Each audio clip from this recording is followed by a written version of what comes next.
that you've done for us. And we just ask, Lord, that everything that we do will be pleasing in your sight, and that at the end that you will get the glory. In your name we pray. Amen. Amen. Allegiance to the flag of the United States of America and to the republic for which it stands, one nation under God, indivisible, with liberty and justice for all.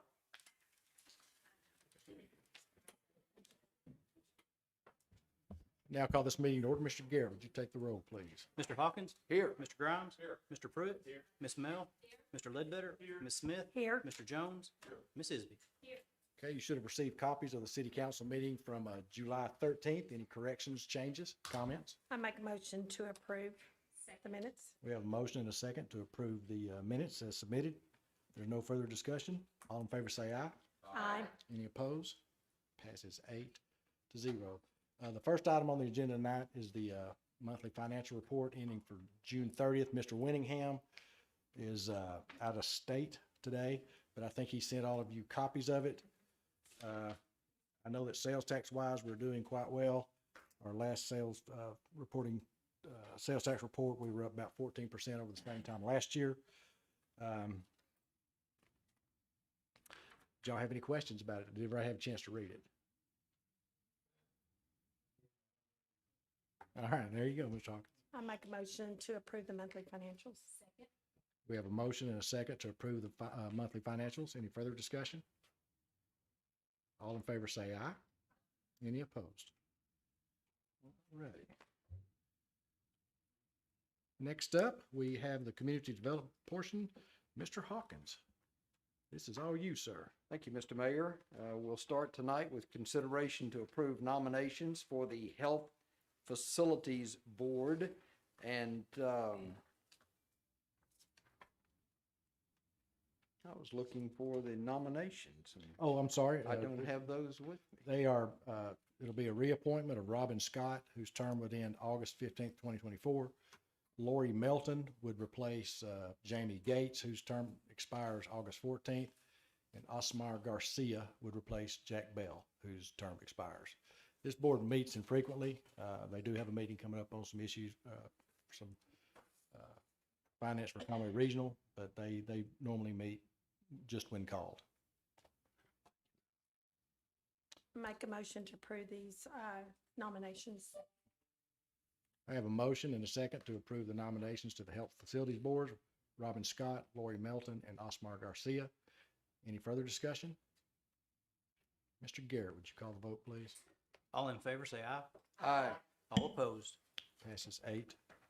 Mr. Hawkins. Next item, Mr. Mayor, is an ordinance to approve the private club permit for Jack's Dig In, Inc., DBA Jack's Ultra Sports, located at 665 Equity Avenue in Conway.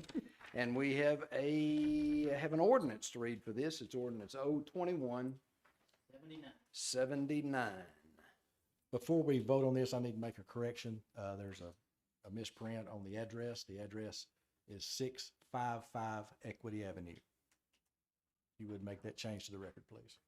I make a motion to waive the 3 readings. I have a motion and a second to waive the 3 readings. All in favor say aye. Aye. Any opposed? That passes 8-0. Second.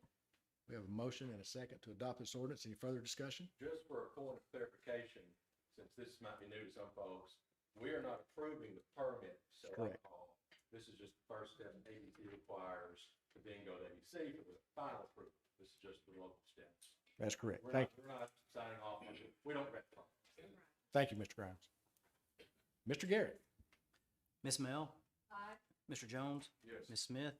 Yes. Mr. Hawkins? Yes. Mr. Grimes? Aye. Mr. Ledbetter? Yes. Mr. Pruitt? Miss Isby? Yes. Passes 8-0. Mr. Hawkins. Next item, Mr. Mayor, is a resolution to apply for federal assistance grant for the Conway Regional Airport. And we have a resolution to read for this. It's Resolution R21, thank you, 60. Mr. Bell, you're up, sir. Thank you, guys. This is just it's a very generous grant from the FAA to help us with various operations at the airport. A big part of it is sanitation, and we've have that ordered to come in and clean our furniture and our rugs and just get them spick and span. Also can be used for operations and some personnel. We have some overtime. We're a little over on overtime due to some COVID issues. So this will just help with that. It's a $59,000 grant, and appreciate your support. So moved.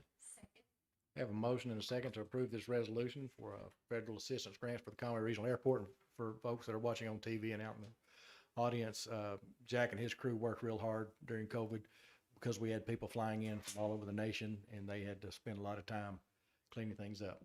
Any further discussion? Mr. Garrett. All in favor, say aye. Aye. All opposed. Passes 8-0. Thank you, Mr. Bell. Thank you. Mr. Hawkins. Next item, Mr. Mayor, is a resolution requesting that the Faulkner County Tax Collector place liens against various properties because of expenses incurred by the city to clean up these properties. We have 6 of those this evening. I've not been notified that any of these have been paid off at this point in time. So we'll start at the top with 255 Garland Street. Is there an owner or representative of an owner from 255 Garland Street in Conway with us tonight?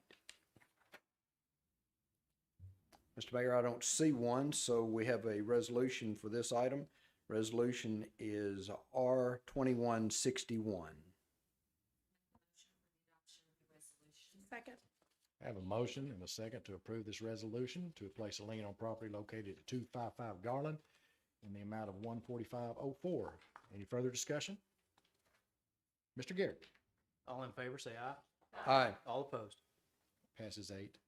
Mr. Hawkins. Next item, Mr. Mayor, second location is at 602 5th Street.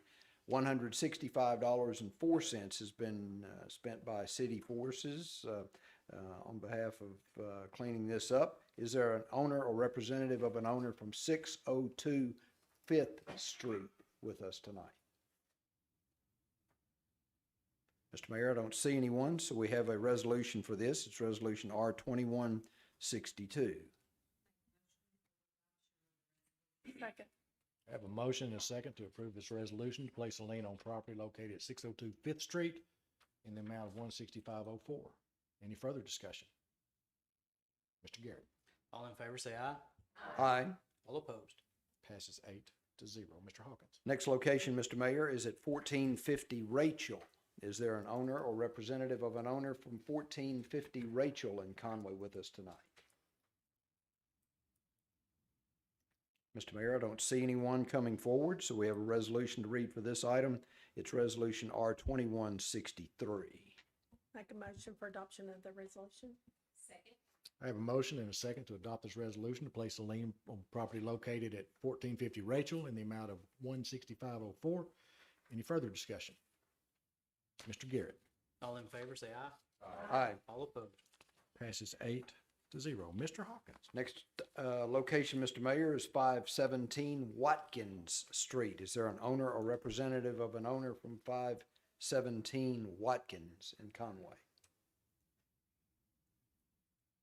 Mr. Mayor, I don't see anyone stepping forward, so we have a resolution to read for this item. It's Resolution R2164. I have a motion and a second to approve this resolution for property located at 517 Watkins in the amount of $165.04. Any further discussion? Mr. Garrett. All in favor, say aye. Aye. All opposed. Passes 8-0. Mr. Hawkins. Next item, Mr. Mayor, our next location is at 409 Durham. 409 Durham. Is there an owner or representative of an owner from 409 Durham with us this evening? Mr. Mayor, I don't see anyone, so we have a resolution for this item. It's Resolution R2165.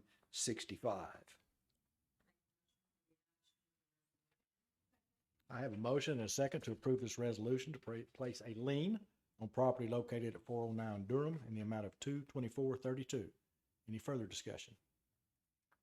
Mr. Garrett. All in favor, say aye. Aye. All opposed. Passes 8-0. Mr. Clausen, you guys been busy. Grass grows this time, doesn't it, Mr. Clausen? Mr. Hawkins. Last item here, Mr. Mayor, on the code enforcement end of things is property at 1499 Manor Street. Is there an owner or representative of an owner from 1499 Manor Street with us this evening? Mr. Mayor, I don't see anyone, so we have a resolution to be read for this. It's Resolution R 2166. I have a motion and a second to approve this resolution to place a lien on property located at 1499 Manor.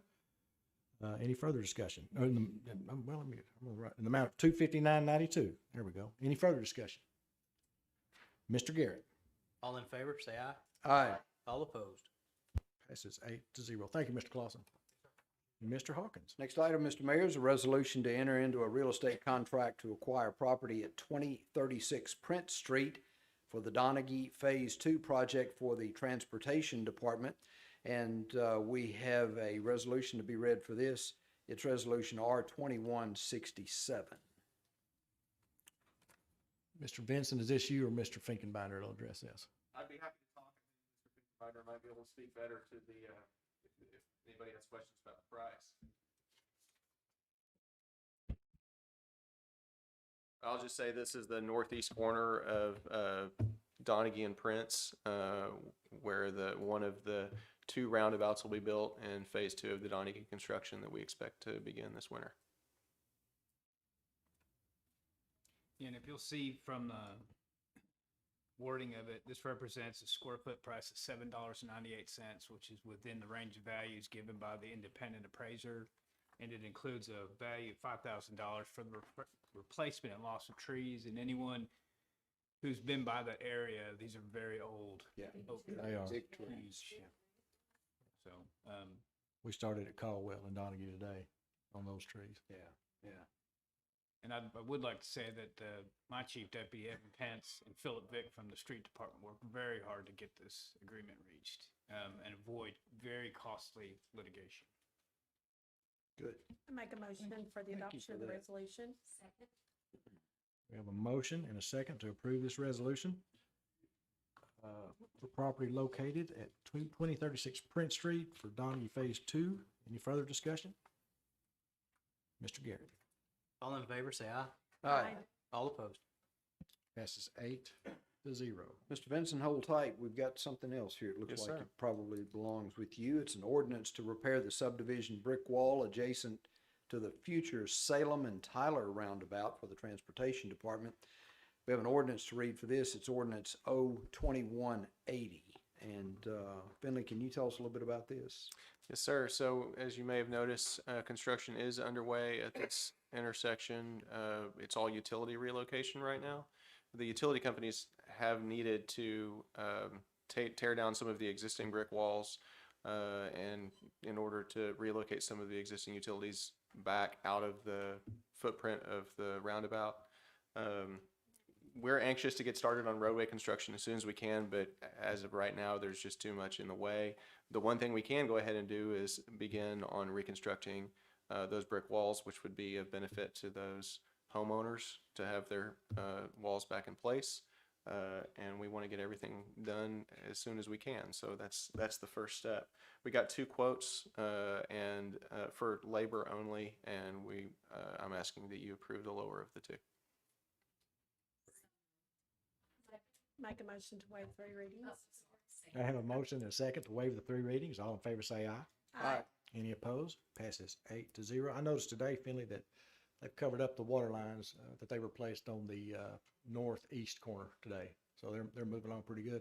And for you folks that are watching on TV and out in the audience, we are working really hard on Salem Road to get that ready to go because Worcester, which is just slightly north of us, from what I understand, they have issued or getting ready to issue 500 building permits up there. So we figured that Salem Road from Worcester all the way to Dave Ward's going to be pretty busy. So Finley's on top of the roundabouts and council's keeping it moving. So hopefully we can keep traffic moving in Conway. Sheila, do you want to? Make a motion for the adoption of the ordinance. Second. I have a motion and a second to adopt this ordinance to repair the subdivision wall adjacent to the future Salem and Tyler roundabout. Any further discussion? Would you say that one more time, Mr. Mayor? Which City of Worcester? Worcester. What? They're in the process of putting sewer Greenbrier supplying sewer to the city of Worcester. We have two contractors out there that have owned land for quite some time, and according to Terry Don, there's the mayor there, he said that they will be issuing, that he said 500 building permits. That's what I thought you said. I just wanted to make sure my ears. Worcester's a were booming working place. properly. Wow. Congratulations, Worcester. Yeah. That's a good deal. Did we have a motion to adopt the ordinance? Yes. Okay. Mr. Garrett? Mr. Pruitt? Mr. Grimes? Ms. Mel? Ms. Smith? Yes. Mr. Ledbetter? Yes. Mr. Jones? Yes. Ms. Isby? Yes. Mr. Hawkins? Yes. Passes 8-0. Mr. Hawkins? Next item, Mr. Mayor, is an ordinance to waive the competitive bid process to upgrade school flashing or flashers for the transportation department.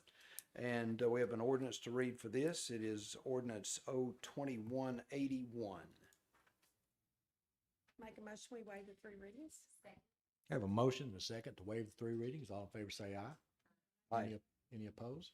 Passes 8-0. Finley, you want to just tell everybody what we're doing here? Sure. All of the school flashers that exist right now on this, those are the flashing beacons that exist on the school zone speed limit signage. They all operate on cable modems. They're all 3G, and that technology is going away and needs to be upgraded to 4G. The reason that we're asking you to waive the bid process is because all of the hardware associated with those flashers is hardware we bought from this company. They service it, and so we either need to have them replace these. It's just the card, actually, I believe, not the entire modem. We either need either have them replace it, or we would have to go with a whole new system, which would be way more costly. Make a motion for adoption of the ordinance. Second. We have a motion and a second to adopt this ordinance to waive the competitive bid process to upgrade our school flashers. Any further discussion? Do we need an emergency clause on that or anything? That would be helpful. That time, so moved on my, one included in my motion Okay. for the emergency clause. All right. We need a second. And my second. So- But I did have one question. Yes. On here, it said that it will begin in September of 2020. Is that when they were phased out, or should that be? I think that's probably a misprint. 21? Yeah, it's a misprint. Can we add it AT&T on? actually said they were gonna start phasing out 3G in 2020, but with COVID and all that, it's been slightly delayed. So it should be. But our 21. contract with a lot of the modems is up in September, so we're trying to get everything changed out. Mr. Finkenbeiner says we need to suspend the rules and add the emergency clause. So moved. Second. We have a motion and a second you. to suspend the rules. All in favor say aye. Aye. Any opposed? Passes 8-0. Now I'll take it, Mary. So moved on the ordinance. Have a motion and a And the second. motion and the, Have a motion and a second to adopt this ordinance with the emergency clause. Any further question? Mr. Vincent, Yes. is there another possible name for what this does? Maybe like or speed control device or? You could call it traffic calming. That, would you rename this, please? Just for this old, Sure. thank you very much. What do you want to call it? I don't care. I don't want to call it a school flasher. I'll 3G too. Only you. I Well, don't. that's what it is. Right, It is right, a Coach school Bean? flash. Thank you very much. Well, we have a lot of, we got some administrators and school personnel out here. What do you guys want to call it? Not a school. How about we call it? We not could call it a- flasher? We call it a school zone flashing beacon. Is that better? Speed limit flashing beacon. We could call it. Why does it have to be flashing? How about, Okay. how about school zone safety signal? School zone safety signal, does that work? We can call it whatever you want as long as you pass the ordinance.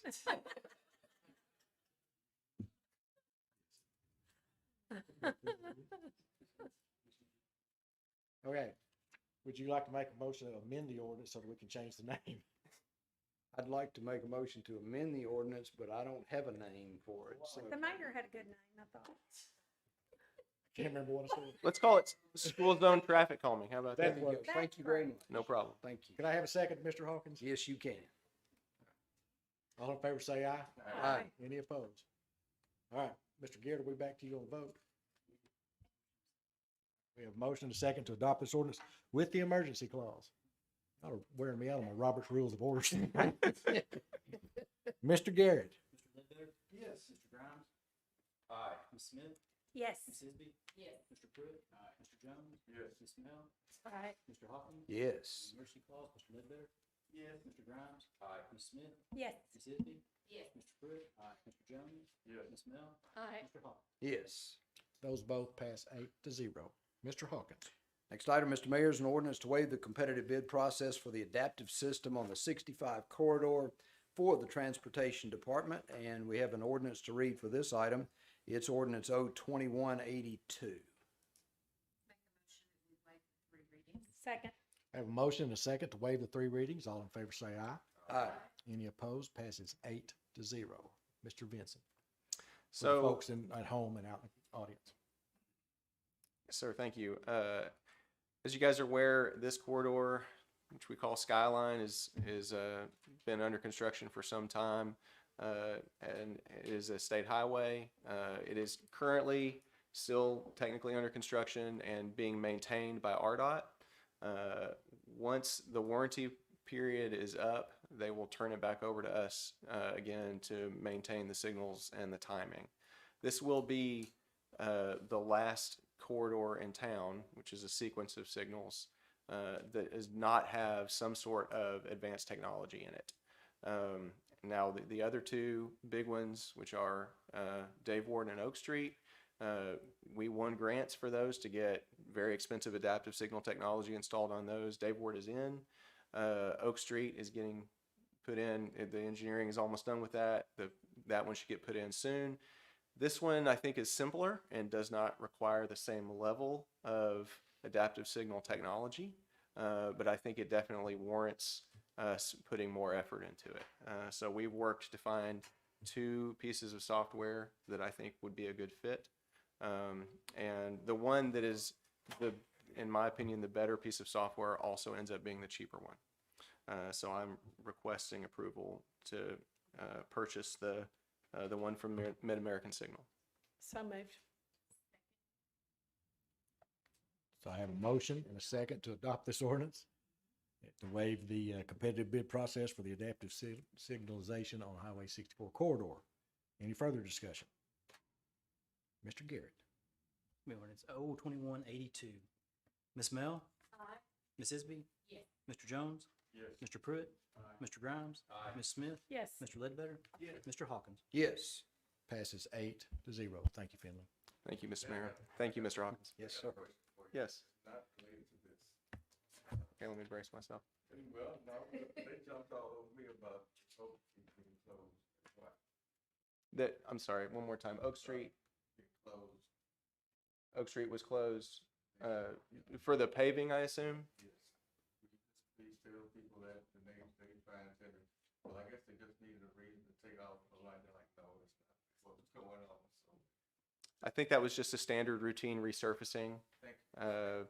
which, we do locally a lot. And, pavement deteriorates over time and the deteriorates on the upper level quicker than, so it's cost effective to remove the upper layer of asphalt and replace it with fresh asphalt. We typically call that a mill and inlay.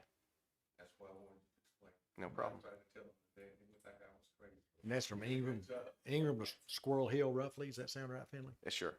Okay. Sure. Squirrel Hill's just a general vicinity. Yeah. Okay. All right. Mr. Thank you. Hawkins. Thank you, Mr. Vincent. Next item is an ordinance to rezone property at 3601 Dave Ward Drive from A1 to I1 for the Planning and Development Department.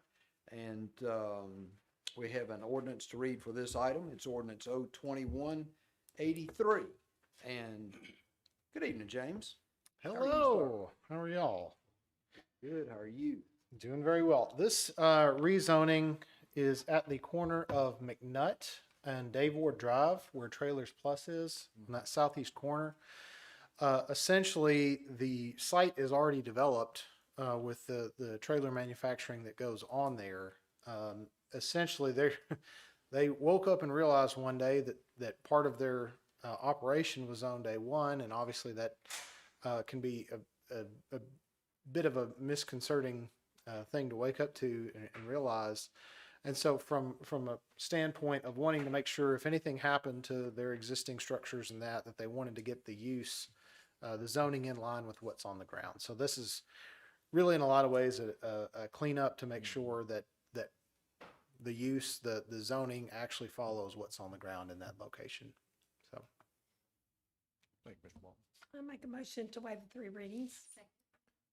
Have a motion and a second to waive the 3 readings. All in favor say aye. Aye. Any opposed? Passes 8-0. Have a motion and a second to adopt this ordinance to rezone property located at 3601 Dave Ward from A1 to I1. Any further discussion? Mr. Walden, that whole thing wasn't A1. No, it was just a portion of it. And how much of that 4.5 acres, or just a touch over 4.5 acres, are we talking about? It splits part of one of the back buildings, Okay. in So essence. less than an acre, probably. Yeah, That's about right. somewhere around that. Yeah. Okay, okay. Very good, thank you. Council, back to you. Where are we, Mike? All right. Back to you, Mr. Garrett. Right. Mr. Hawkins? Yes. Mr. Grimes? Mr. Pruitt? Mr. Ledbetter? Yes. Ms. Isby? Yes. Mr. Jones? Yes. Ms. Smith? Yes. And Ms. Mel? Passes 8-0. Mr. Hawkins. Next item, Mr. Mayor, is a request to appeal the Planning Commission action for rezoning of property at Bill Bell Lane and south of Acuff Lane for the low to medium density residential development for the planning department.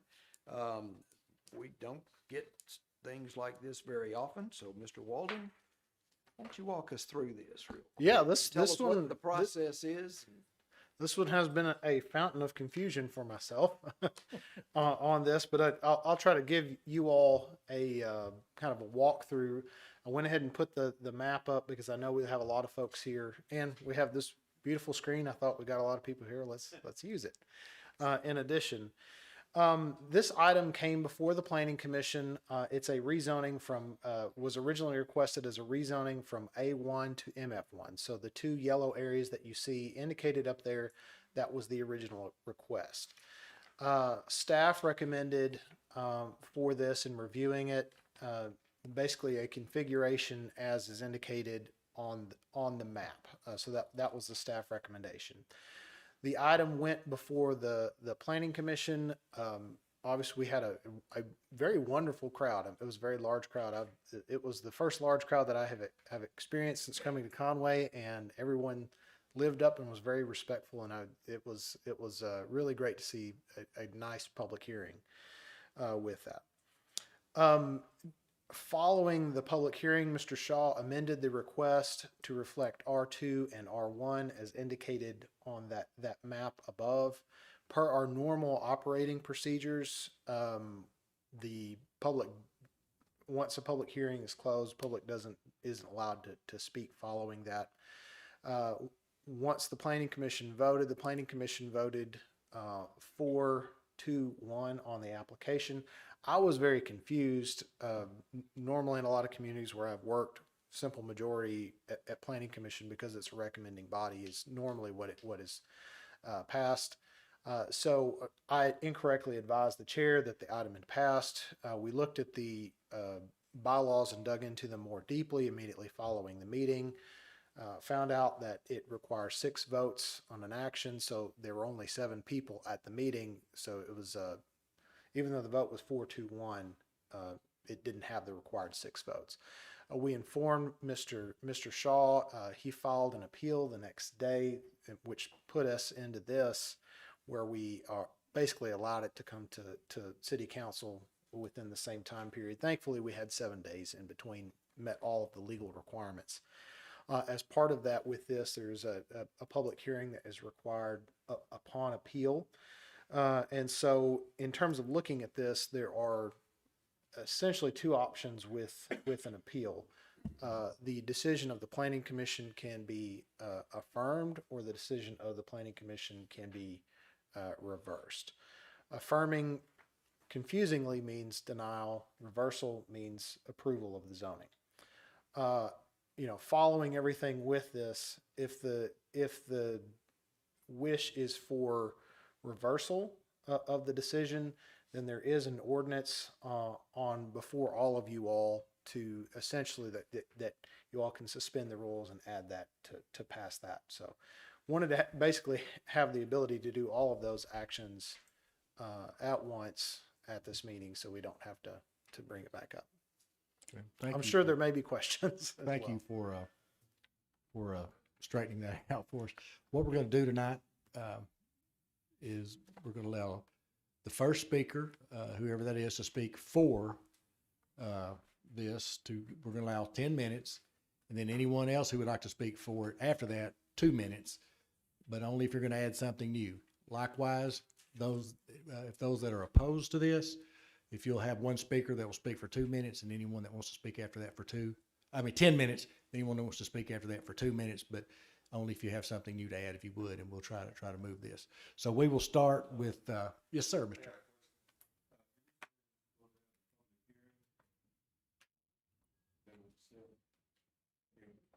Yes, sir. That's what's about to occur. Yeah.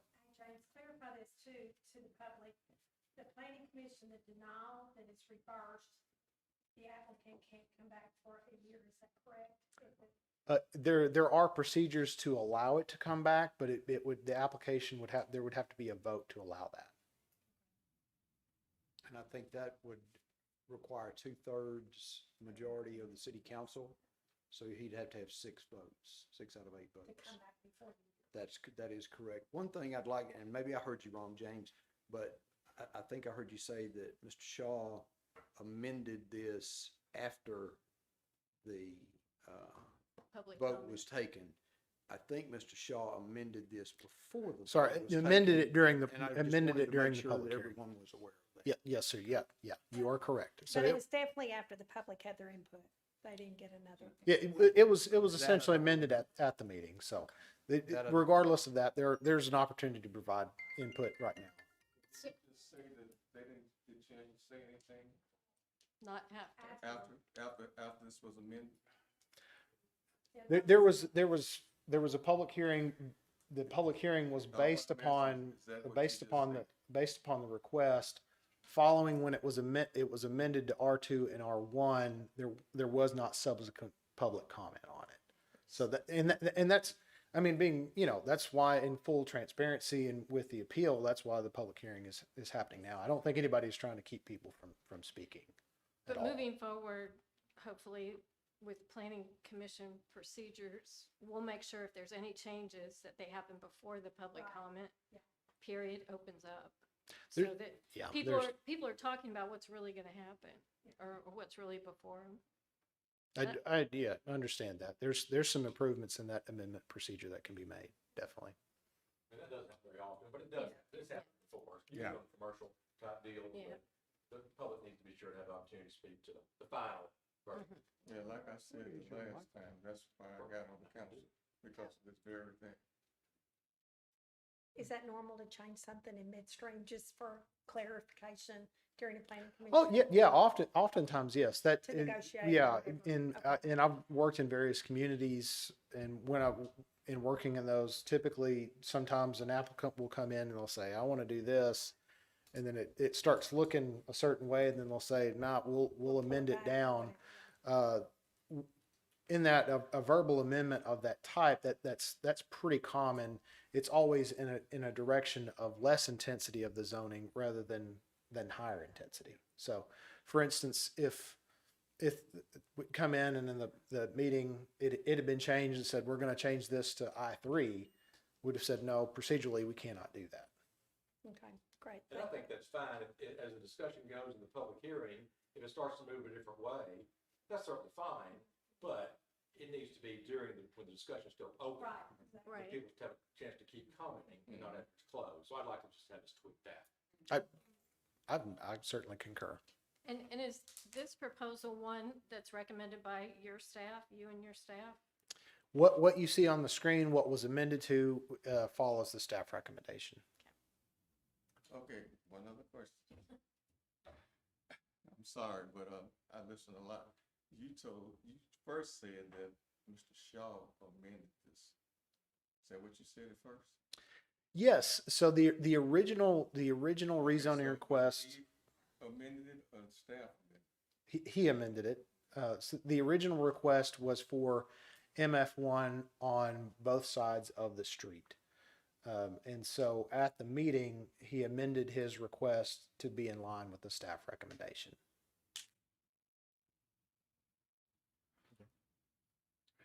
All right. Any other questions, Mr. Walden? it? No. Okay. Thank you, Mr. Walden. I might have something later. That's okay. We will start with, for those who want to speak in favor of, first speaker will have 10 minutes. Frank, I've already talked to Sherry Smith. This means your 10 minutes is up. Okay. Mr. Garrett is our official timekeeper, and Give me my 10 minutes. he'll then. let you know when you've got 1 minute left. That sounds fair enough to me. Let me just clarify some things from the last meeting, and I don't know if I can do this in 10 minutes, but if that's all I've got, that's all I get. When you go to the planning department and you only have 7 people present, and you have to get 6 of the votes, and you get twice as many votes for you as you did against you, and then you have to appeal that decision as if you lost. I think that's a procedure we ought to discuss. I want to address that first. That is just a burdensome requirement on anybody who comes in front of you to get 6 out of 7 votes. I know the same rule the council has, you got to get 5 votes. But they either ought to show up or you ought to change the rule. That's my opinion. So let me go down to this. And I have a little disagreement with the way this was characterized. After I got the planning recommendation on Friday morning, they produced it on Thursday. We get on Friday morning, my client, Kim Parunchin, is on vacation. I finally got him Monday afternoon about 4:30. He said, please amend it to whatever the city's recommending. We didn't have that till Friday. I didn't have him till Monday. So we amended it during the meeting. I think it was before the public comment closed, but I could be mistaken. Nevertheless, we stood and answered questions from the audience, interaction, for 30 minutes or more. They asked me every question they could come up with. They spoke, the 7 people who spoke against it. I responded directly to each one of them by name and addressed their concerns. Then we answered questions for minutes and minutes and minutes and minutes longer. I was in no hurry. If the chair had opened the floor back up for discussion, perhaps we wouldn't be having this one. But we did it through question and answer period with me sitting here and addressing everyone as necessary. Would that be fair to say? I mean, I need some answers. Would that be fair to say we answered questions? Oh, yes. I answered everybody's question that had one. So it wasn't like they were shut out of the debate, and I see it being characterized that way. Now, that's just not right. That's not accurate. That's not accurate. So what we've done is we have followed the staff's recommendation on R1 and R2.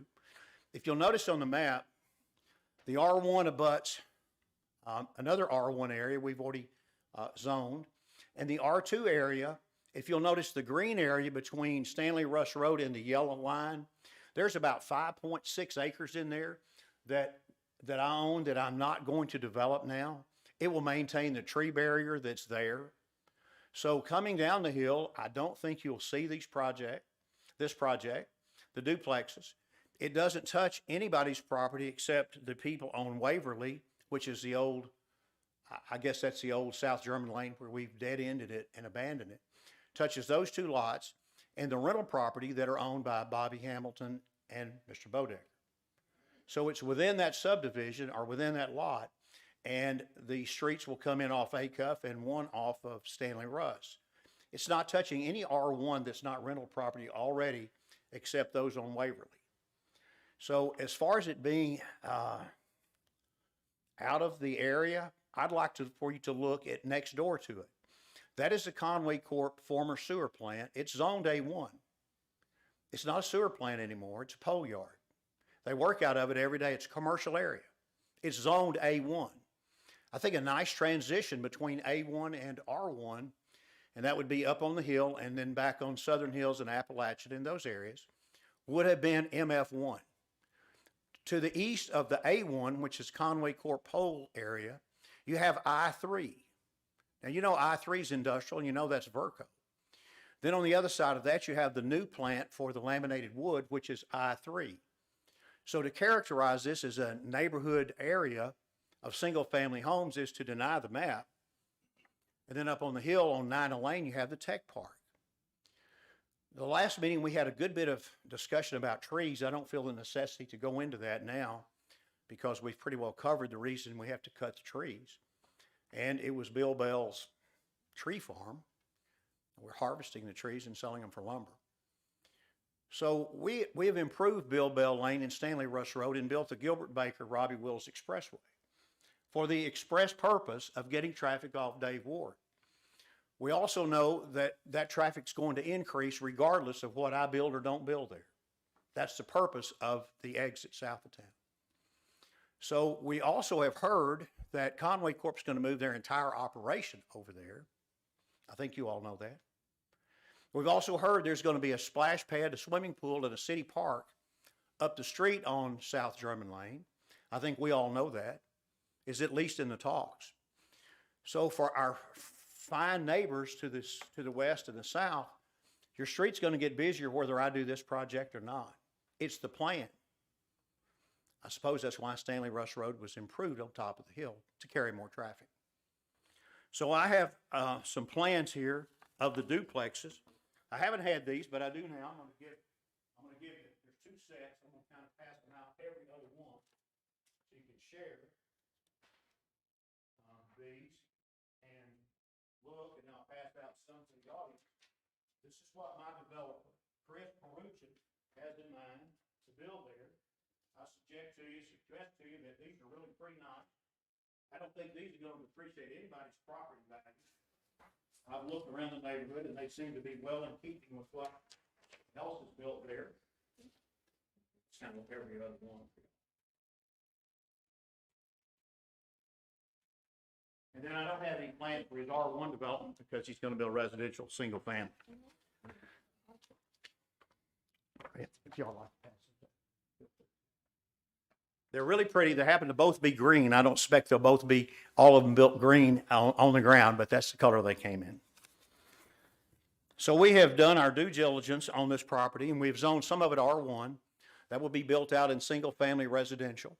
I actually thought that it would have been better to put the R2 next to the abandoned sewer plant. I mean, we're filling in the ponds now. We're helping y'all do that. And then put the R1 where it's R2 and switch those. But this is what the staff recommended. And on the planning commission, we had a staff recommendation and the staff made their diligence. Well, they do a good job. They made their recommendation. And I don't know what else as a developer you can do but to follow the staff's recommendations. What else can we be expected to do? I mean, we ask for input, we get it. We change our request to comply with theirs, and we get 4 votes to 2, but we still got beat. That's okay, I'm not upset about that, we'd be here anyway. But if we're going to develop here responsibly, and we have their blessing, and we come to you and you say no, then what do we do next? Where do I go? What's the plan? James and I don't always agree, but we sometimes do, and he's great to work with. So as far as I can tell, if we're following the city's plan and we can't get it, then which plan do I use? That's all I have tonight. I'll pass. Ask me any question you'd like. I'm here. Thank you, Mr. Shaw. Anyone else like to speak in favor? Okay, anyone who would like to speak in opposition? And I'm sorry, Mr. Hawkins. I'm sorry, before we get into the other presentation, Mr. Walden, he just said that he would be happy to move the R2 over to the other side. Can you tell me what planning's view on that was or thought on that was? We were responding to the fact that we had been addressed that he wanted primarily to do multifamily on the west. Would you be receptive to moving the duplexes to the other side of the street in case we need to do that at some point throughout the evening? that would be something we'd have to review, you know, in terms of looking at it. Thank you. That's all I wanted to ask you at this time. Thank you, Frank. Anyone who would like to speak in opposition, the first speaker, if we just have one, you have 10 minutes. And anyone who wants to give us some new details after that would have 2 minutes. Yes, sir. Would you please state your name, even though we all know your name and address, please, for the record? Yep, I'm Buck Bing, 1318 Stanley Rust Road. First of all, thank you for what you do for our community. I will be representing, I guess, the property owners that live around this property. And we did have some discussion at the Planning Commission regarding the multifamily one. After the amendment, there was not an opportunity to talk about the R2. And so I appreciate y'all hearing that today. We had lengthy conversation regarding trees and traffic, but we do understand that as cities progress, those things will change. So that's understandable, although, you know, none of us like to cut down trees, as you guys were talking about earlier. We all understand the value of that to our community. Opposing this rezoning basically centers around, when you look at that map, that zoning map, there is no R2. There's not any R2 in this area. It's all R1 as far as residency. And so with the limited readings on zoning and conversations, it became clear that what we try to do as a planning commission is plan wisely and also not create islands in our zoning when we can help it. And in this particular instance, that R2 would be an island amongst R1, the different residency zonings there. So as far as my personal, and then also on behalf of the property owners near this development, we would hope that we could keep that zoning for both parcels consistent with what is on that map. Okay, you're welcome.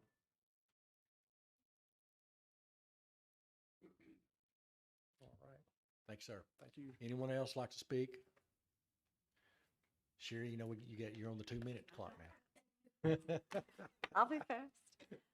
I'm Sherry Smith, Fletcher. I've lived at 1825 Daniel Lane for the last 22 years. If you will watch the video of the Planning Commission meeting, you will note that by the time the amendment was made, even though it may have been agreed upon prior to the meeting, we were not made aware of that amendment until after public input. I was there. I know that's the way that happened. The city's master plan of 2018 designated that the most appropriate use of this acreage was and still is single-family housing. If you allow the rezoning to R2, not only do you create an island, you set a precedent that the city's overall plan is not important. You also allow future R2 zoning in that area. You make it possible for the city plan to be thrown out anytime somebody opposes it with their zoning request. And I don't think that's important. I don't think that's something we want to do. There's a reason we have a 2018 city plan. The increased traffic is also more of a concern for us with the R2 versus R1. If the applicant accomplishes what he described in the Planning Commission meeting and builds the maximum number of duplexes on the site, that would be a total of up to 72 duplexes. If you assume one person living in each duplex, that's 144 cars. If you get two, that's 288. If there are three, and these are 3-bedroom duplexes, then it just goes crazy. You're up to 512 cars. Don't have a problem with increased traffic. Conway's a growing town. It's something we have to learn to expect. But the homeowners in the neighborhoods adjacent to this area feel like we should have our voices heard. We're not opposed to growth. We're not opposed to the progress that the city is experiencing. We're grateful for it. But we are also not people living up on the hill in our expensive homes and saying we don't want it in our backyard. We're fully in favor of R1. We're fully in favor of affordable housing. But R2, I think, is inappropriate for that area. If you don't feel like It should be, all be made R1, then it should go back to the planning commission. We should be given a chance to look at the plans. The city deserves the right to look at the plans. The planning commission deserves the right, and so do the homeowners. And that way we can make a decision based on facts and not just assumptions. Thank you. You just state your name and address for the record, please. Oh, I thought I did. Sherry Smith. Did she? I was over here watching the clock, Sherry. I was wanting to do this to you. Sorry to disappoint. Thank you, Ms. Smith. Anyone else? Yes, sir. Good evening, council. Good evening. I'm Carl Schroeder at 1525 Southern Hills Drive, right there in the area on the map. My complaint is how poor a job the Planning Commission did on this. You know, they sent it out, the first notice and the draft they gave us that they were for R1 and against multifamily, but they give no reason. They've not done any studies to justify their thinking. He swaps it on a map just like he did a while ago, changed the R2 to R1, but they don't do any traffic studies or any other studies to support their decisions. And we left that meeting not knowing anything on how R2 would work, and then we come out that this is the next meeting. So if we would have had R2 on the street signs, then we would have probably had other people there voicing their opinion for that. So when you get there, we had to call because so many signs been knocked down by the other construction. We thought the meeting might have been canceled. You know, that's true. And anyway, that's the place. I looked at this picture, and I'll have to agree with Sherry on the number of cars and stuff. I didn't see any driveways on this. When you start putting these cars back to back and you try to get mail or you try to pick up trash, that would just be a disaster in that R2. Plus, I think Mr. Shaw's attempt, since he owns the land south of there, I would say the odds are pretty good if that's R2, he'd want more R2. I mean, once he cuts his trees, what's to stop R2 from going right on down to the road? So I just think it's a poor decision. Thank you. Thank you, Mr. Schroeder. Anyone else to speak in opposition?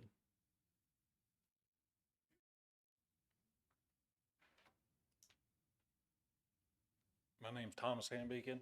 I live at 1360 Stanley Russ Road. I would like to get clarification from the planning department. When they recommended R2, was that because it was a better choice than MF1? That was a better alternative? Or are you overriding the 18 map? I can come up and. Can he answer that question? Yes.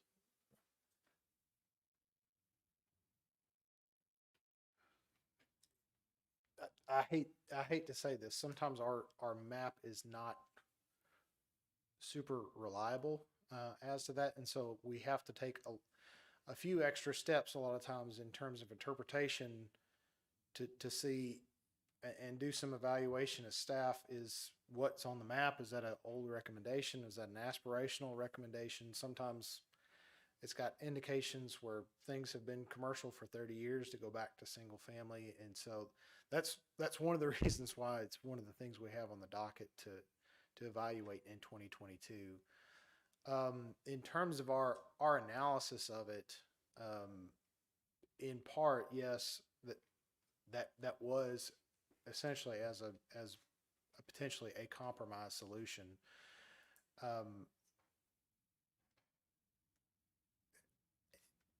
From a professional standpoint, duplex residential oftentimes I think the effects of it can be overstated from what you may see sometimes from community members. But there are different forms of duplex residential, and not all duplex residential is the same. For instance, duplex residential in Old Conway, in areas where I've lived before, it's next to single family. It works. So it's kind of I'm not really giving you a good answer, bright line answer that just says one way or the other. But in part, it was in response to the request and looking at that overall. Thank you, Mr. Walton. And James, Sir. before you leave. Yes, go ahead, Ms. Mel. Your department and your profession has standards that you follow and formula recommendations. So if it's a duplex, this is the kind of traffic it would have, and so there's some mechanism by which you professionally In establish in the staff report, we provided an indication of approximately how many cars that you might see as a result on traffic. The standard rule of thumb within the ITE traffic generation trip generation traffic manual is essentially 9.57 trip ins per dwelling unit on an average weekday.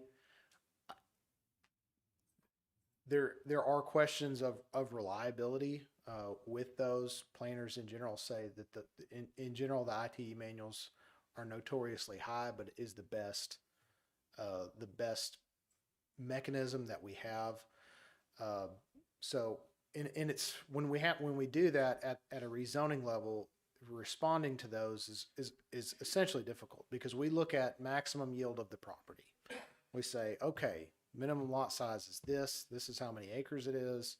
We know that you'd have to have a coordinate amount of road that goes with all of it. And so this is the highest possible number, report that it could be 900 or 1,000 cars or something like that.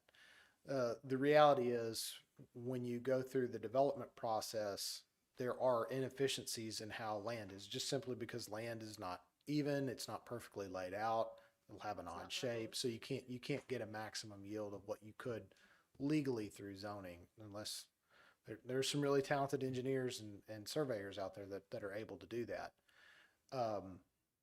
But so it's, whenever we look at that, it's always an approximation that's typically high. Thank you. Thank you, Ms. Mel. Thank you, James. Yes, sir, Mr. Hambigan.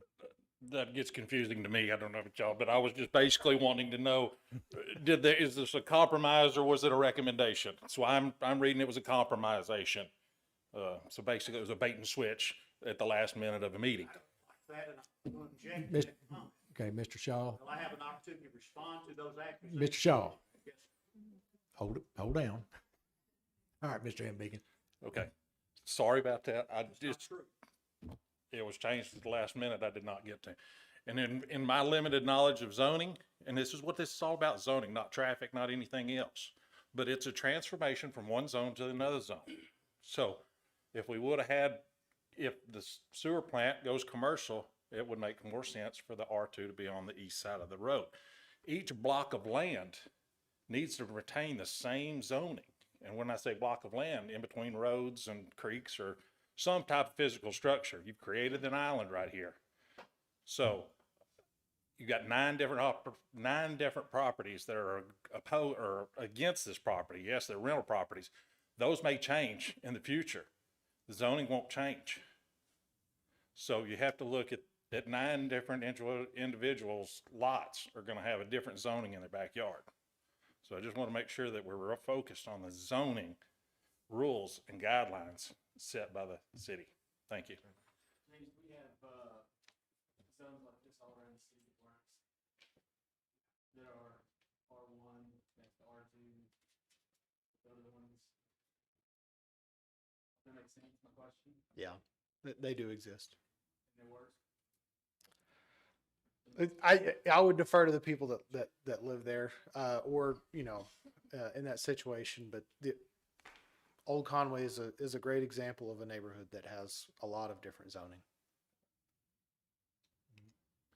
Anyone else like to speak against?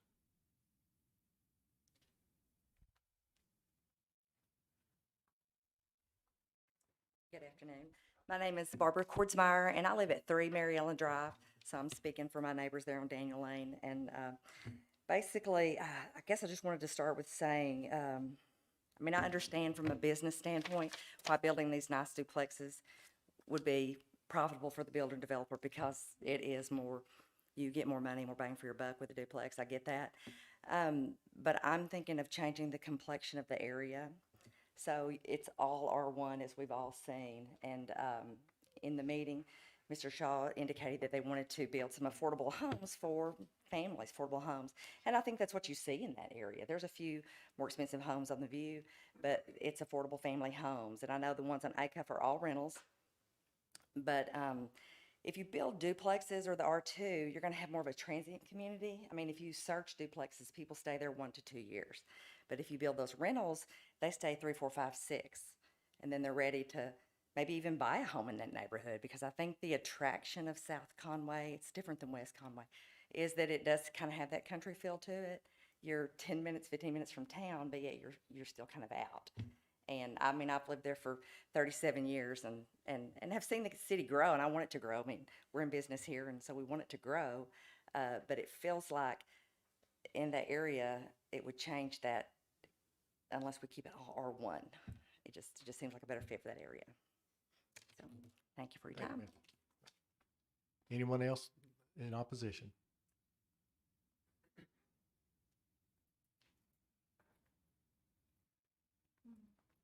Hello. I'm Christine Wilson. I'm at 2700 Red Haven, and I thank you all too. So I feel like I come from the community. I work in the mental health profession, and so I care about everybody's health because for obvious reasons. And so I just do not want to underestimate the importance of the landscape and the trees and the transition and that whole corridor through there.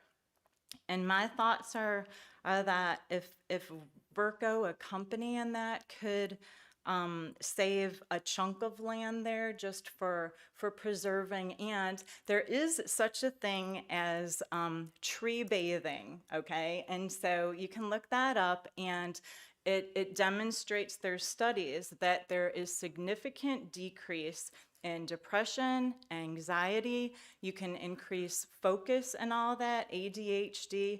So when people travel through that part, even if it's thinking about the day and how busy and all that it's going to be, it's still important that they get to look at a little bit of green space. Okay, so I appreciate the chunk that Frank's saving in that part, but just, I guess, don't underestimate that maybe we save as many chunks of the trees and the part in that landscape that contributes to why people are drawn to that area.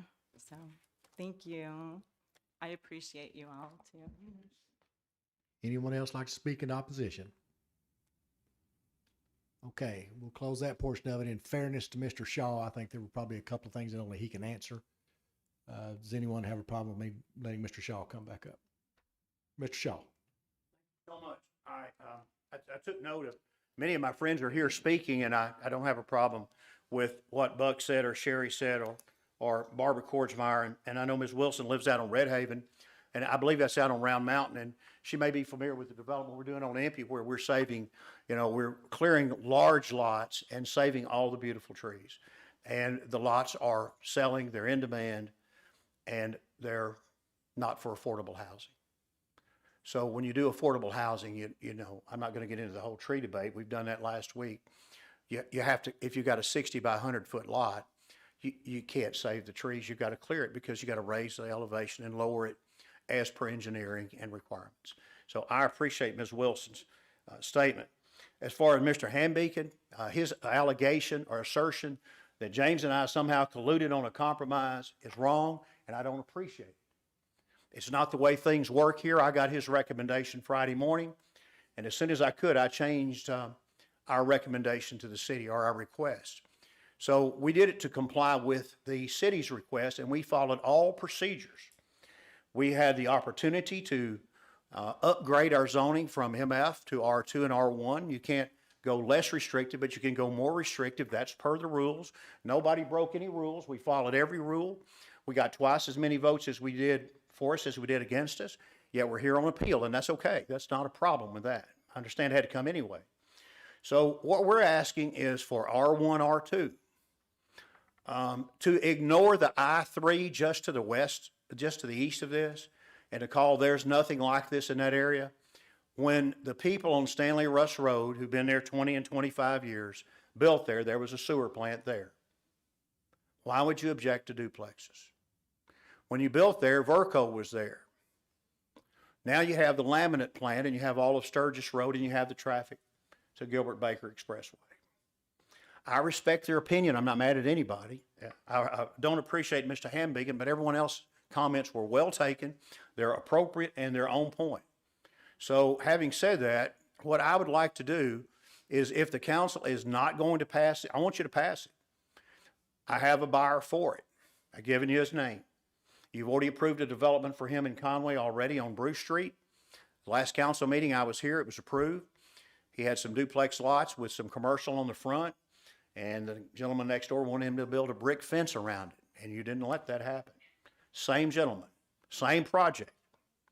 So I'm asking you to pass it. If you don't, then I'd like to be able to come back in less than a year, because sitting on this project for a year, when you only have 7 people at planning, and you have to get 6 votes, and then to have to wait a year, that seems to be procedurally unfair to me. So take that into consideration, please. Thank you so much.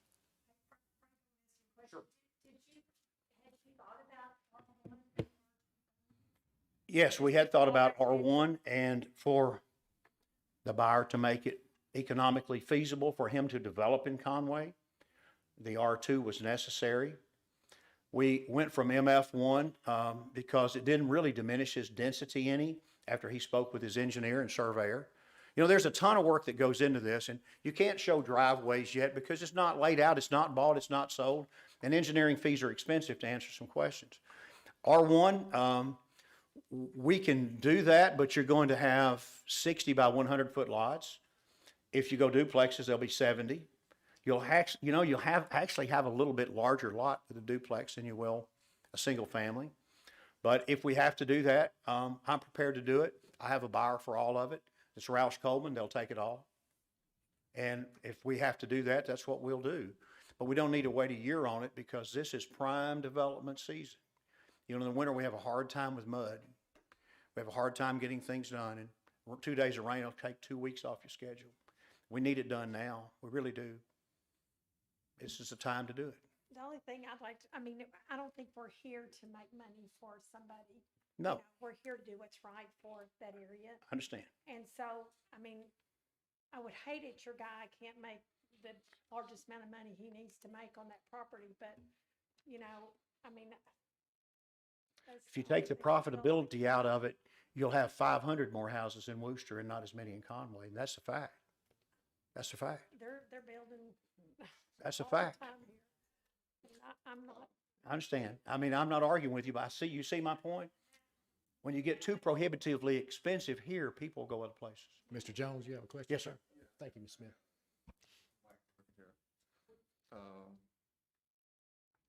I understand I'm building in Worcester, they're building in Little Rock. Sure. And if I remember correctly, I'm old and my memory's not as good as it used to be. But I think you started out saying, your buyer said, make whatever adjustment you could to get this through tonight. Wait, let me finish now. You're not in court, let me finish. Yes, sir. Yes, Judge. And I'm not the judge, but apparently you need one, because I Yes, sir. think that's what you said. Is that not what you said? What I said was, last week he authorized me to conform to the Planning Commission's recommendations. He did not, there is no recommendation here tonight except R2, R1, and he's allowed me and asked me to conform with that because he wants to continue to do business with the city, and I said this last week. And whatever the city recommends out of the planning department, that's what I amended it to. That's exactly what I said. So, yes, sir. If you don't think that's correct, I'll repeat it again. Man, I've heard you in court. You can repeat it all you want, okay? Did you hear it differently? No. Okay, thank you. I have a question. Yes, ma'am, Ms. Smith. So how are we going to handle this? I mean, he obviously wants to come back and look at it again. It's gonna be up to y'all. I know, but, you know, we go in and vote, well, 2/3 of us are going to have to agree to be able to bring it back. So I guess it just, the chips fall. I think where it they does fall. take 2/3 to do It that, does. Mr. Hawkins. The first business would be to, there'd be a motion to approve the rezoning of the property, and if I understand this right, Mr. Finkenbinder, it would be a positive or negative vote? Is that it? Is that correct, Mr. Walden? That would be correct. But it's to uphold But the it's- planning commission's decision. Right. So a positive vote means it's rejected. Yeah, if we deny, we reverse. Yeah. We're rejecting the rezoning. Okay, so a positive vote means no, and a negative vote means yes. Yeah. Yeah. Yes. Mr. Finkenbinder.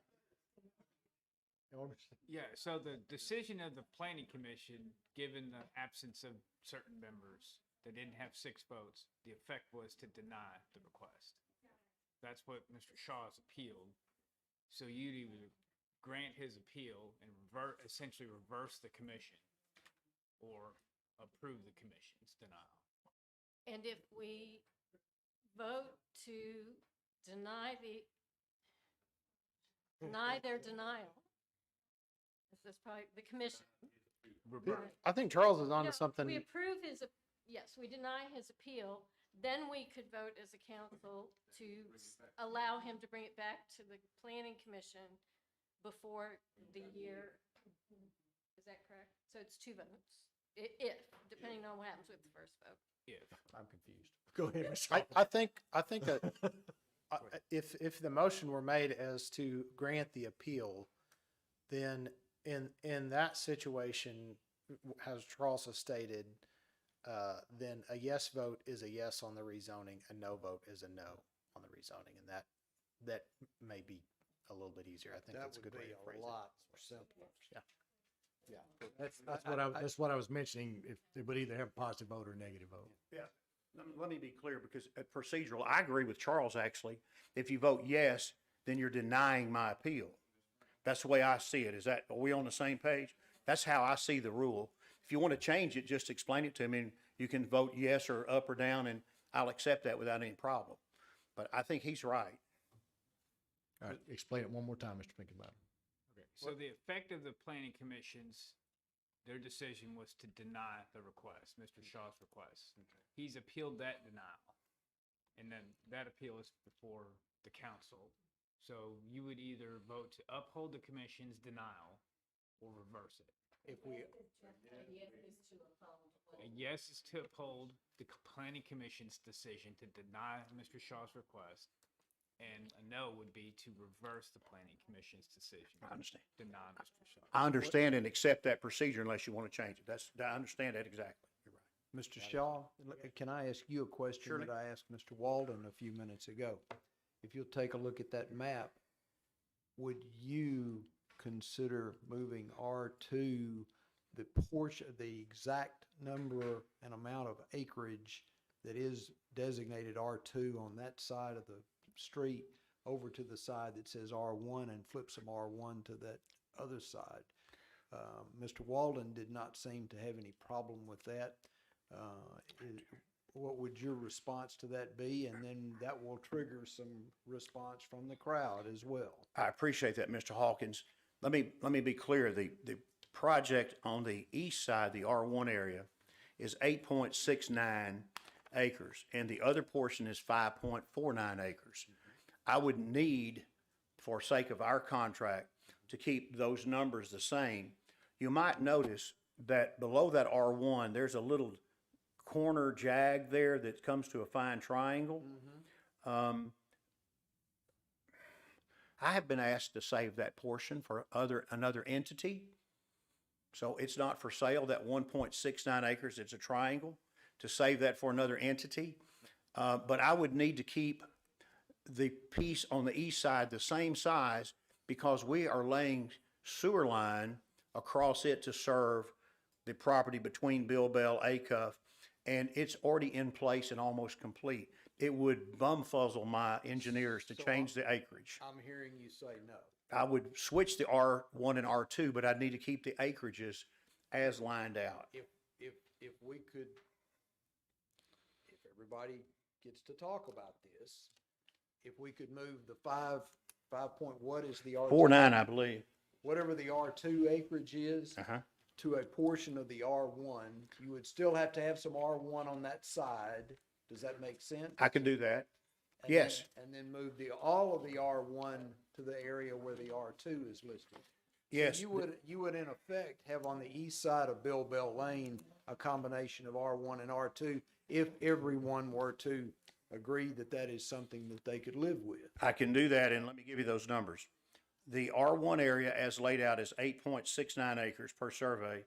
The R2 is 5.49 acres.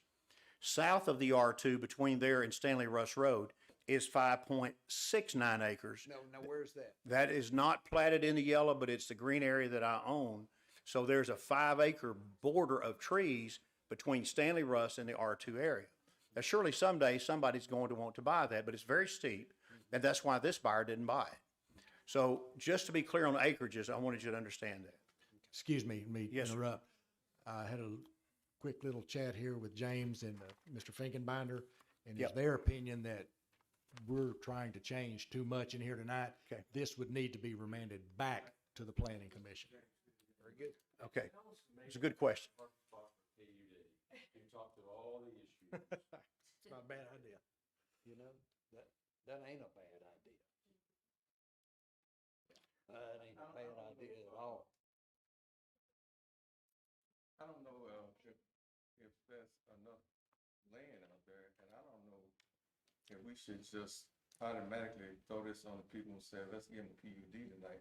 I think James said they need to look at it before they do it. No, that's what the PUD does. I'm saying. Let them talk about it, yeah. Take it back to the planning commission, yeah. Where it's full input on every piece of it, because we can hash this around all night, we can this around 1,000 ways. I'm still confused as whether or not they got to talk about R2 at the meeting. I know you said you had a question about TNF or R2. You know, I would have to yield to the crowd. I thought we talked about everything, but they all say no, and I'm not going to argue with that because we may not have. I have contacted Aaron Knight, and Mr. Knight went back and looked at this, and he said that you said that you would change that before the end of the public comment.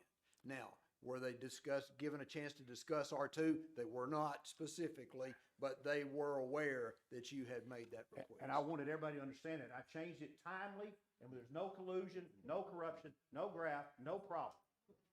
I want you to be clear on that. This was straight up. Thank you, Mr. Hawkins. I don't like those allegations. Yes, call the question, council, let's bring it back to you. Okay. So, Mr. if, Shaw, do you want to run this, Mr. Shaw? What do I need to do? It's time to vote. Yeah. Stop talking. so, When you call questions, stuff, Yeah, that is correct. And just to be clear, whenever you decide to vote, you have three options. You can vote to uphold the commission's denial, reverse it, or you can remand it back. You can reverse and remand it back to the commission. The effect of remanding it essentially, well, what it does is it sends it back for a new public hearing at planning commission. It doesn't result in any final action, so there isn't a need for a 2/3 vote. It just simply sends it back. There'll have to be re-advertisement for another public hearing based on either this request or an amended request or a different one. Ms. Smith, call the question, Mr. Shaw. May I take some off? Mr. Hawkins, this is new to me, so. This is new to me. I called the question on Ms. Smith 20 years ago, probably. And I think that's the only time I've ever done that, but. We're voting on this, and first, there's no negotiation. Yeah. We want to do this, shift it around. We need to just vote on it. We've heard the people, we've heard Frank. Could I ask you to send it back to the planning commission? Yes. I think We'll that's what- vote on this and I then think that's vote what to we're do trying that. to do. Yeah. I move we send it back to planning commission. I have a But don't we motion. have to vote on this first? I'm sorry, Mr. Jones? That's what we voted on. That's what you just said. That was one of the three But that's not on the agenda for tonight, third option. I'm telling you. Talk to the hand. Is that the way to do it, Charles? Two. Make a motion to send it back to planning. Yeah, you always have those three options. Because you're the. Made a motion. Yeah. Sit back, planning commission, and second. So now, what on that? Correct, because you're the city council. So you always have those three options. You're not locked into a yes or no. If you feel like it needs to be remanded, it can be remanded. I have a question. We swear we know what we're doing. We have a question. So This we're is the not first. voting on this at all tonight? I've been here almost Is that what 30 y'all are years. This is saying? the first. We're not voting on this? That means, so we're not voting what's on the agenda tonight, that's not what we're voting on. We're not giving it a thumbs up or thumbs down, we're saying start over. That's not what I'm asking. What I'm asking is, this is what we're supposed to vote on. No. So this means nothing. It means we're sending it back to do But it that's again. not on the agenda to send it back. I have- Vote for it or Ms. against it. Smith? I would have you one call the- Would you question. call the question again, Ms. Smith, please, would you? I have one question. We need clarity that, to these people and to Frank, that we like this plan or not, and we don't like it or we do. If we don't, then you bring it back and figure out what to do on it. But we don't want that, we possibly don't want that plan. We're telling you to go back and start over. But I think it's clarity to say we're not gonna pass this, and then he can go back and do a PUD or whatever he wants. Well. But you see what I'm saying? I mean, the PUD means, James, why don't you explain what PUD is? Well, just brief. It's not saying we're doing something specific, we're not doing something specific, it means go back to the drawing board to lay something out to see if that works. Okay. I just wanted to make sure the chair recognizes me. The chair recognizes Mr. Walden. All right. With a plan unit development is essentially zoning by site plan. So you go in there, you look at specifically where units will be, you look at specifically how the land would be configured, and it provides more opportunities for input from the neighborhood. There is a neighborhood meeting that's a part of it. It provides flexibility, so if there are intense uses that the neighborhood might be able to be agreeable to, that there could be things like buffering or screening that could be included. There could be conditions such as, no two-story units, those types of things. So there are a multitude and array of options that can be examined going through the PUD process. And so that certainly is an option. We at the department, if it were remanded back to the planning commission, essentially we would have to respond to what the applicant's request is.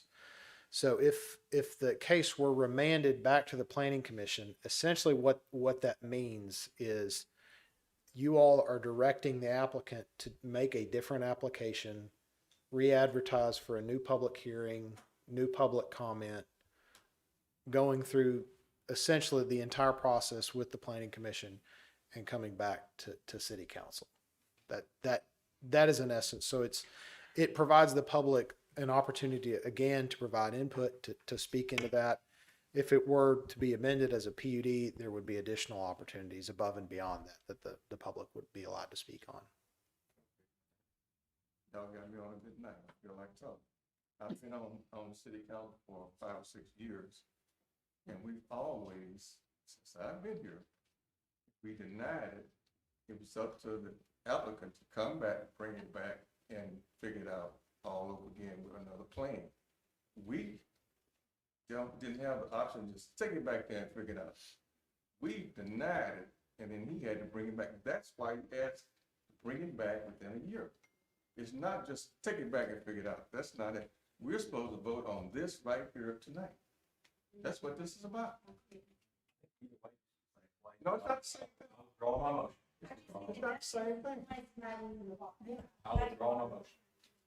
It's a cleaner trail. Yes. It's a cleaner trail. Well, and I think doing it that way, it gives the residents some at least assurance in knowing that it's got to go back through the process and they aren't guessing at when and what's going to come up. Okay, Mr. Grimes withdrew his motion. Okay, so we're back to this resolution. I'm sorry, this ordinance. No, it's not. It is. It's a request to approve the rezoning.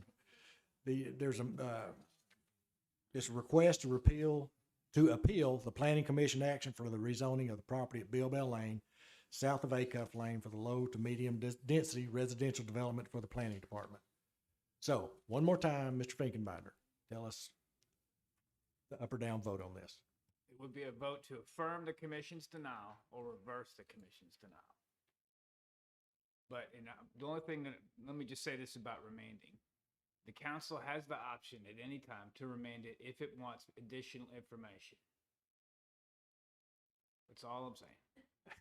So if we want to deny the appeal, and if we want to hold, if we want to hold what the planning commission said against it, we vote yes. My advice would be to vote to approve or deny or reverse the planning commission, to word it like that. Because we know what the planning commission denied, and I think the best way to do it is to say a vote to uphold the planning commission's decision or reverse it. I'll make a motion to uphold the planning commission's denial. Second. We have a motion and a second to uphold the planning commission's denial. Yes, sir. All in favor, say aye. Mr. Finkenbinder, I'd like you to make sure that your Robert's Rules of Order are up to snuff, because the last 15 minutes have been all illegal, according to that. Everything since Ms. Smith called the question 15 minutes ago.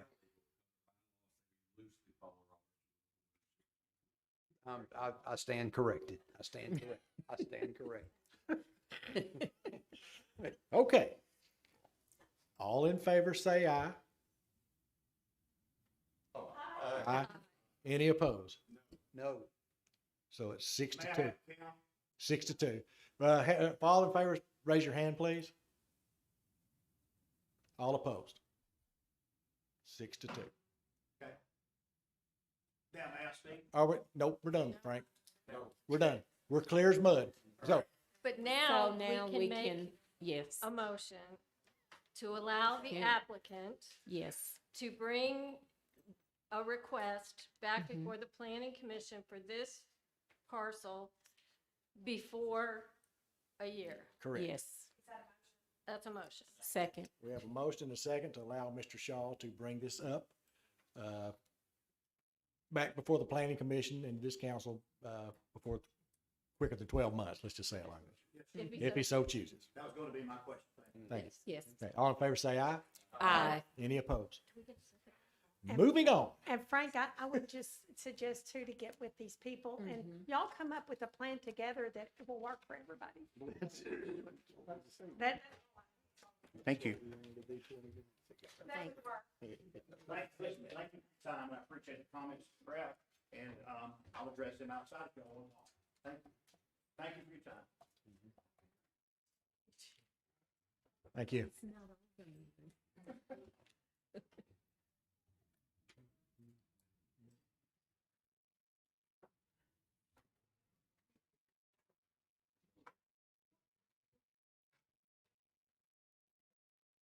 Yeah, he's going. Okay. Boy, that was learning experience for me. So at our next retreat, we're going to have some Robert's Rules of Order training. Wow. That was actually.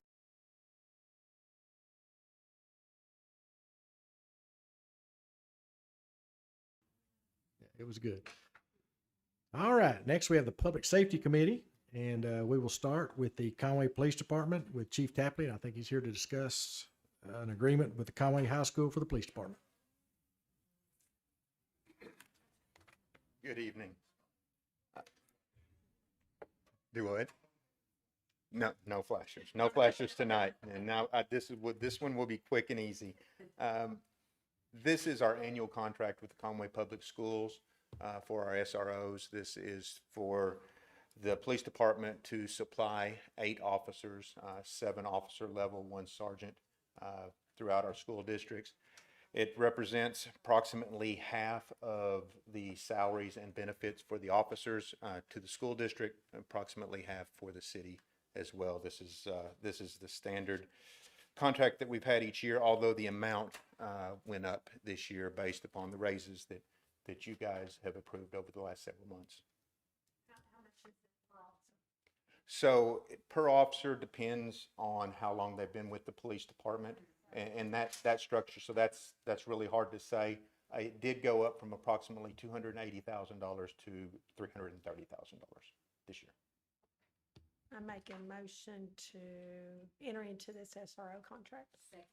I have a motion and a second to approve the consideration to enter an agreement with Conway High School for the police department. Any further discussion? Chief, your SROs, I hear good things about them. They're a great group, great group. Yeah. Mr. Garrett. All in favor, say aye. Aye. All opposed. Passes 8-0. Thank Next up is thank you, Chief, is a resolution to approve professional services remodel Station 3 for the fire department. Chief, did they say we'd be better off fixing it or leveling it? Hopefully they'll tell us if we can get this approved. This is just asking to approve one of these submittals so Okay. they can get started on it. Make a motion to approve the resolution. We have a motion and a second to approve this resolution, professional services for Station number 3. Chief, so for the folks at home and the folks who are in the crowd, would you kind of tell them what's going on with Station 3? We've had substantial roof damage to Station 3 with water coming in. The building has also moved a little bit. One of our doors is completely shut now. We can't even get it open. And so we're requesting architectural firm and some engineers to go look at it and see if it's something that can be fixed, repaired, or if we need to razz it and start from ground zero. Station 3 is located where? Industrial Park. Thank you, Chief. Any further questions for the chief? Mr. Garrett. This will be resolution R2167. All in favor, say aye. All opposed. Passes 8-0. Thank you, Chief. That better, you may spend a few nights down there, didn't you? Ladder truck was down there at one time.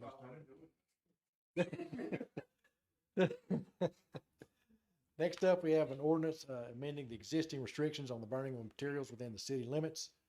I've got Mr. Finkenbeiner down. Chief, is this you? Yes, sir. Okay, I'm assuming y'all are in cahoots on this? We are. All right. Whichever one of y'all wants to speak.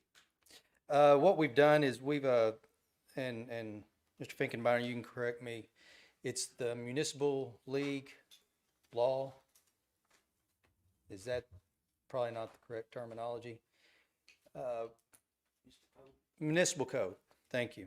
We are, the municipal code was not corrected years ago when we did an ordinance to address burning within the city limits, and we just caught it, and so now we're updating, with this ordinance, updating the code as it should reflect in the municipal code. Make a motion to waive the 3 readings. Second. I have a motion and a second to waive the 3 readings. All in favor say aye. Aye. Any opposed? Passes 8-0. Make a motion for the adoption. Second. I have a motion and a second to adopt this ordinance. Mr. Finkenbeiner, do you have something you want to say, sir? Just real quickly, the way that we draft ordinance revisions, you'll note anything that is stricken through, that's currently in the ordinance. So if you pass it, that would be taken out. Anything that would be added would be underlined. I don't believe there's anything that's being added to this, but just by way of explanation. Thank you, Mr. Finkenbeiner. Any other discussion? Mr. Garrett. The ordinance 02184, Mr. Ledbetter? Yes. Ms. Isby? Yes. Ms. Mel? Aye. Mr. Grimes? Aye. Mr. Hawkins? Yes. Ms. Smith? Yes. Mr. Pruitt? And Mr. Jones? Yes. Passes 8-0. And council, I would like to ask you to suspend the rules so that we can allow Amanda LaFever, the attorney for the municipal league, to bring y'all up to speed on the Reed versus City of Conway lawsuit. Second. All in favor to suspend the rules, say aye. Aye. Any opposed? Passes 8-0. Ms. LaFever.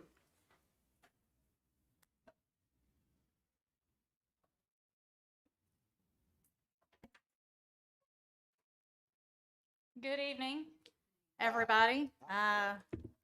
like y'all have had a full meeting, so I will hope to make it short and sweet.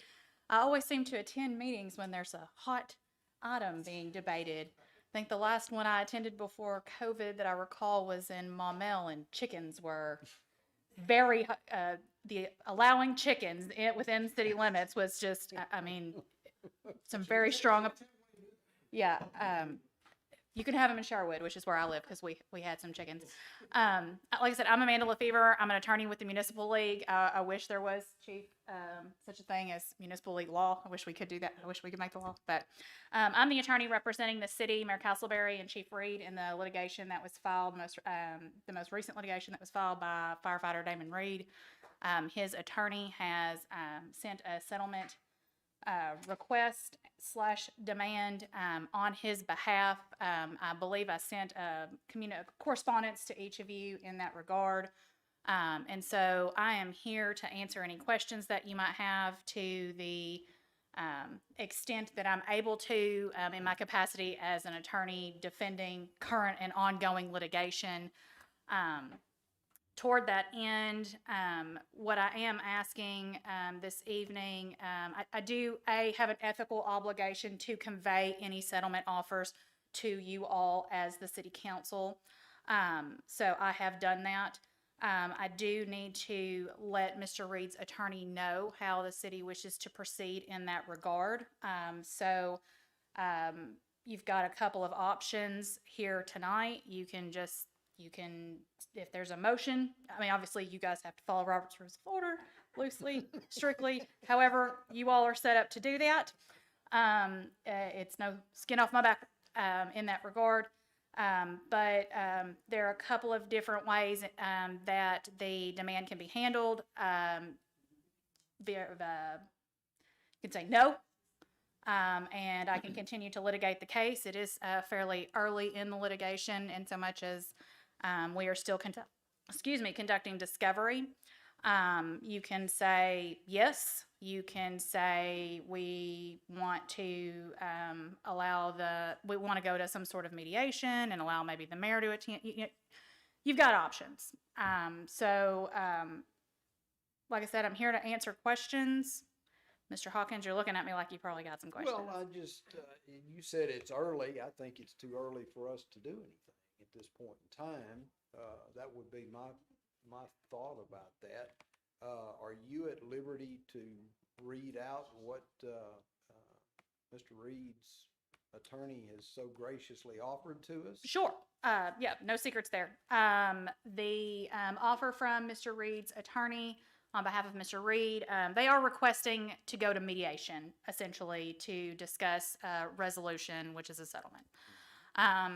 In that vein, they have also made some specific requests, but have made clear that, this isn't necessarily their line in the sand. At least that's how I read it. The request was monetary back pay damages of $37,739.64. The city would agree to change Mr. Reed's pay, basically give him a pay increase to the battalion chief rate of pay, and promote him to that position at the next available opportunity. Those are, the basic nuts and bolts. A promotion, some back pay, increased pay moving forward, but that is their jumping off point. They want to go to mediation to discuss a resolution. Are these things that are usually done in a public forum like this? Well, I can, like I said, I have an obligation to convey that offer to the city. You all are the city, so I talked to the mayor and said I'd make myself available. Mr. Reed's attorney can ask for a response from the city, and a formal response from the city is a vote by you guys and gals. Sorry, that's really informal, ladies and gentlemen. It's not common, it's not uncommon. I have done this many times. Not specifically with the city of Conway, but yes, I have come to council meetings to discuss possible resolution via settlement.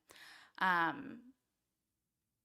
Mr. Hawkins said, it's early. I assume y'all just keep working on it, please.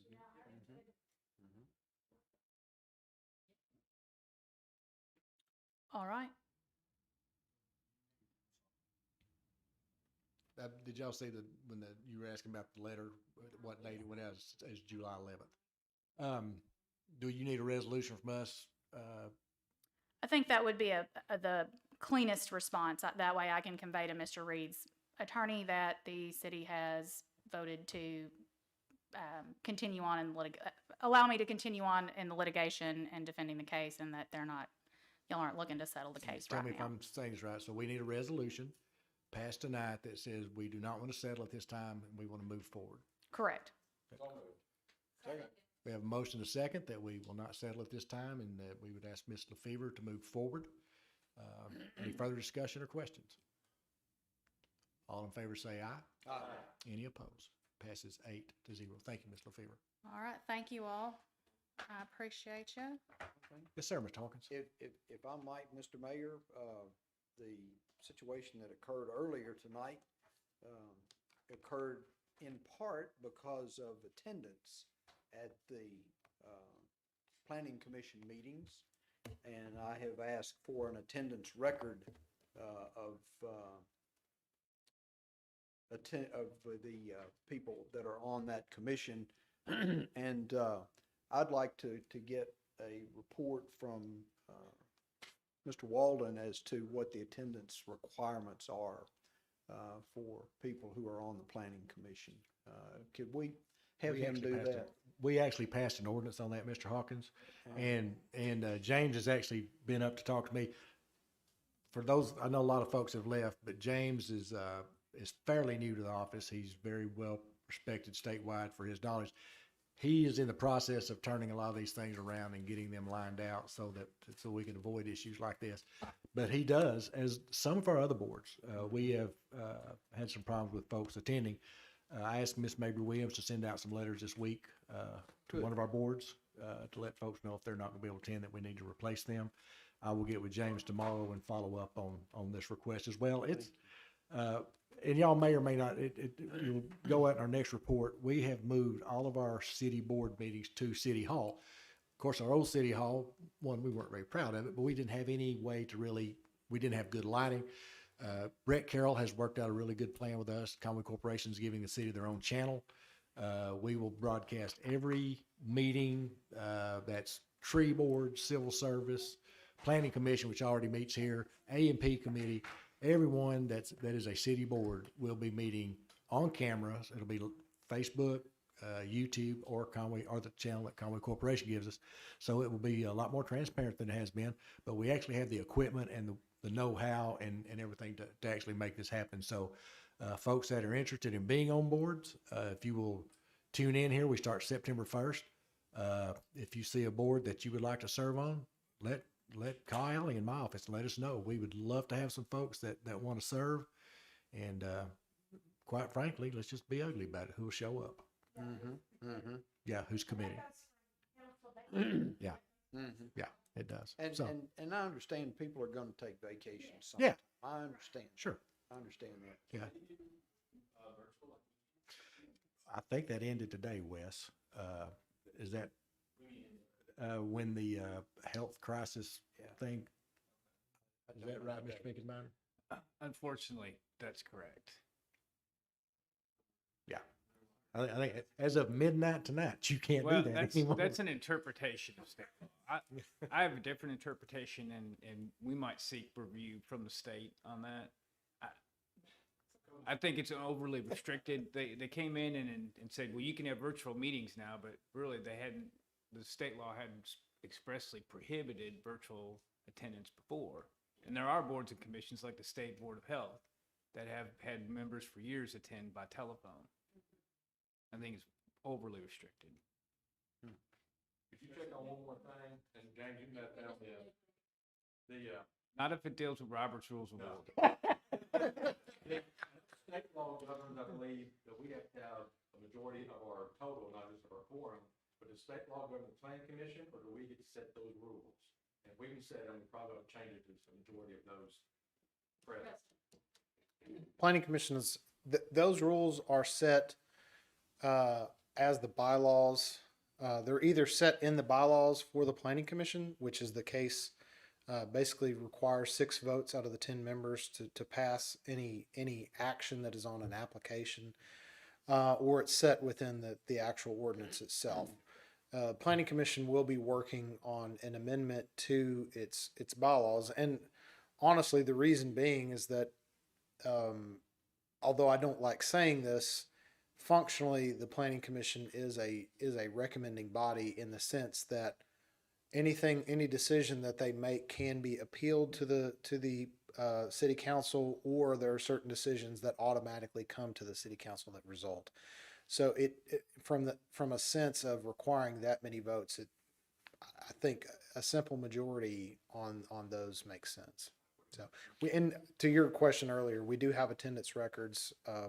We did recently have a planning commissioner resign this week, but we do have those attendance records. Yeah. And we have started, since we were bringing the meetings here, for a number of years, the city somewhat let a lot of boards self-perpetuate and select their own people.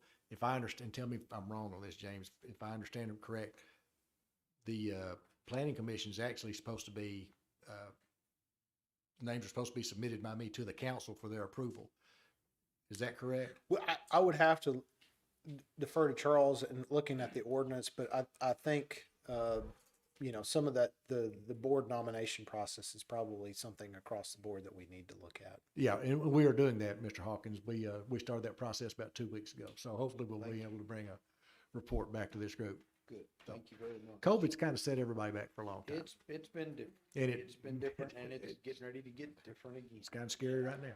But to Charles's point, Yes, being ma'am. able for, whether it's the council or any of the boards and commissions, to also participate remotely, I'm like you, I don't see anything wrong with that. I don't either. Because with Zoom and all that, you can fully participate.